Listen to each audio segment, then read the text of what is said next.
દાહોદ જિલ્લાના ગોવિંદ ગુરુ લીંબડી નગરમાં સ્વચ્છતા વ્યવસ્થા સંપૂર્ણપણે ખોરવાઈ।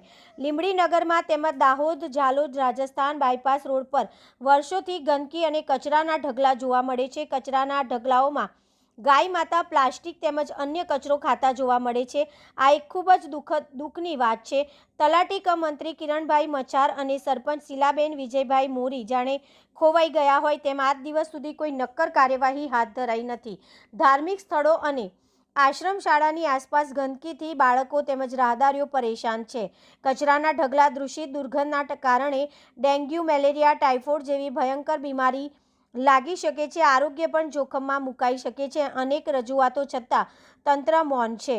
સ્થાનિકોમાં ભારે રોષ છે। તાત્કાલિક જવાબદાર કર્મચારીઓ સામે કાર્યવાહી અને કાયમી સ્વચ્છતા વ્યવસ્થાની માંગ ઉઠી છે, નહીં તો ઉગ્ર આંદોલનની ચીમકી આપવામાં આવી। રિપોર્ટર દિનેશભાઈ પરમાર, દાહોદ। નામ વિરેન્દ્રસિંહ મહેન્દ્રસિંહ રાઠોડ।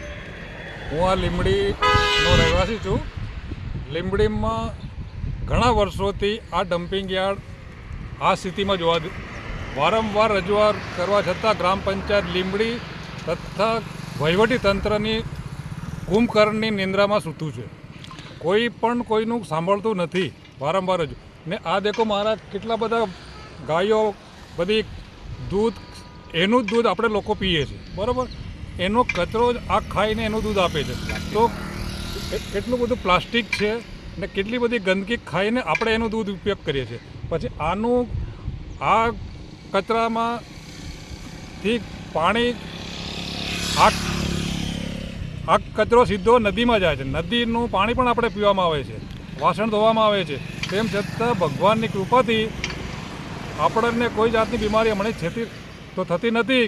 તેમ છતાં હજુ કશું કહેવાતું નથી, કારણ કે કોલેરા, મેલેરિયા, ચિકનગુનિયા, ટાઇફોઇડ જેવા મોટા રોગોની થવાની શક્યતા છે।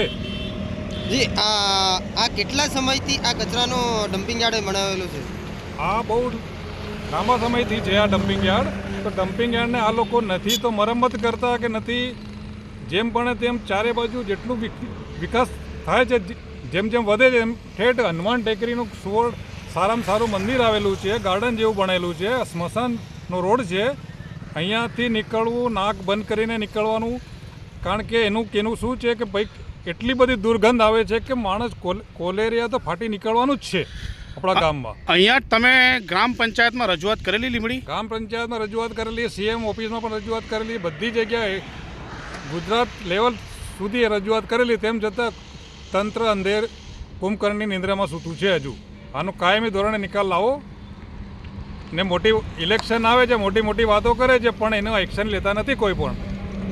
જે તે જવાબદાર અધિકારીઓ, જે તે જવાબદાર વ્યક્તિઓને મારે એમ લોકોને એવું જ કહેવું છે, આજે ગુરુગ્રામ લીંબડી બન્યું તાલુકામાં હવે ગ્રાન્ટ સારામાં ફાળવી છે લોકો, તો મારું એવું કહેવું છે એક ગ્રાન્ટનો ઉપયોગ અહીંયા થોડો સફાઈ માટે કરે, એના માટે હું આ લોકોને વિનંતી કરું છું।